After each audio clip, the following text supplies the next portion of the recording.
মধ্যপ্রাচ্যের চলমান যুদ্ধের ফলে হুমকির মুখে বাংলাদেশের জ্বালানি নিরাপত্তা। এক বছরে আমদানি খরচ বাড়তে পারে $4 বিলিয়ন বেশি। এ অবস্থায় জ্বালানি আমদানির বিকল্প উৎস এবং নিজস্ব গ্যাস উত্তোলন বাড়ানোর পরামর্শ বিশেষজ্ঞদের। বিস্তারিত থাকছে মাজহার মাহমুদের প্রতিবেদনে।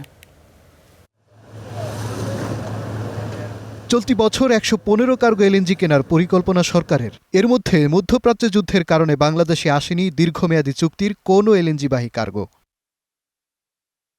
তবে মার্চ মাসের টেন্ডারে 2 কার্গো এলএনজি এসেছে খোলাবাজার থেকে। এপ্রিলে আসবে আরও 7 কার্গো, যার প্রতি কার্গো এলএনজির দাম বেড়ে দাঁড়িয়েছে যুদ্ধের আগের তুলনায় দ্বিগুণ।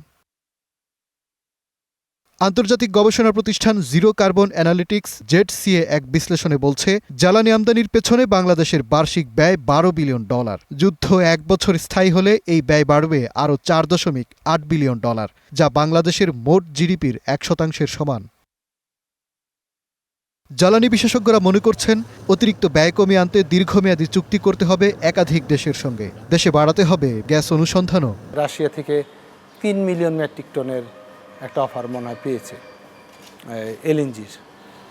রুশকেম অ্যালায়েন্স, নোভাটেক, এই আপনার বাপেক্স, বিজিএফসিএল, এজিএফএল, আর হচ্ছে আমাদের আইওসি, শেভরন, নাইকো।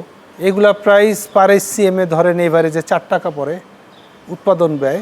আর এলএনজি পার এসসিএম এখন যদি $12 পার এমএমবিটি হয়, সে জায়গায় $80 পড়তেছে।